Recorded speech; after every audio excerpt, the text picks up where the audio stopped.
This video is the second of the preview boxes for Boccherini Minuet.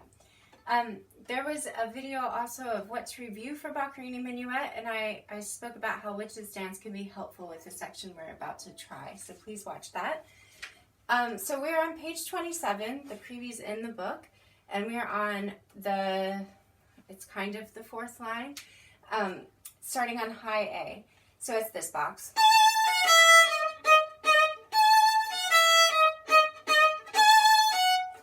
And how I'd like you to practice this is with twinkle rhythms, because we want to make sure that the third finger is really finding its spot.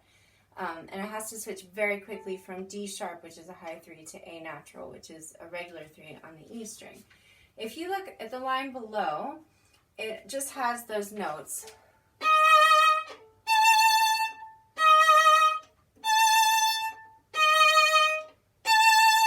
And that's really good to practice as a first step, leaving your first finger down on the E string. The next thing I want you to do, leaving your first finger on the E string, is play twinkle rhythms on each note. I like to have open E here, not 4, and then high 3. So I lied, please don't leave your first finger down. So 3, 1,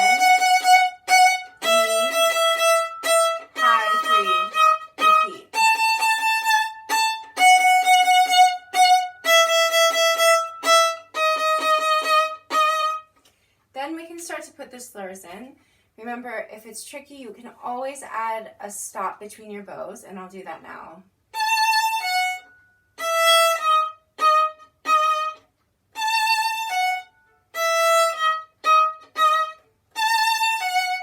Okay, and now we'll put it together without stops.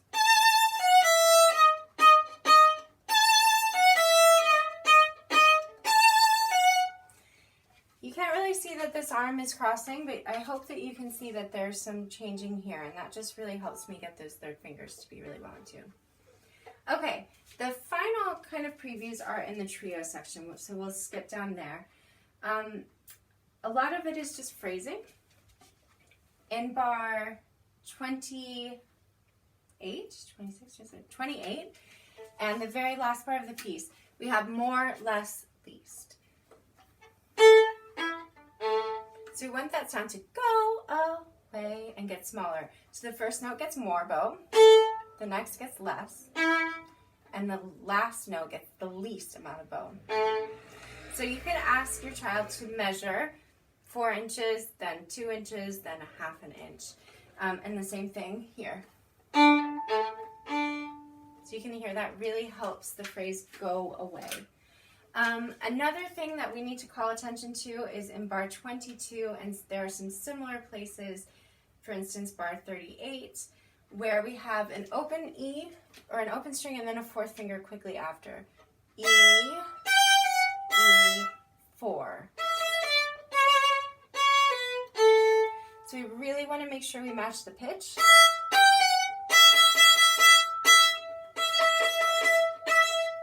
Very good practice. Please make that a box.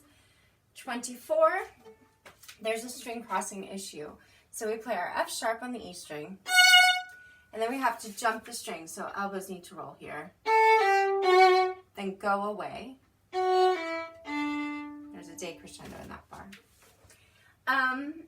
Other than that, please just watch your fourth fingers.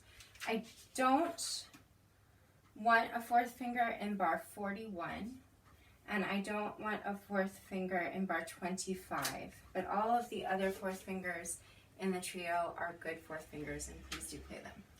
Finally, the really fun part is twinkle. So if you can say syncopation, we're going to do a twinkle that sounds like that.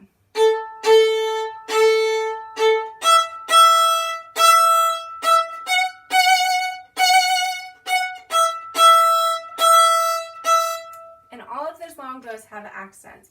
So there's also a video preparing Martini Gavotte, the piece after Boccherini, the first piece in book 3, that talks about how to review allegretto to help the accents in Martini Gavotte, but it's a great one for this piece as well.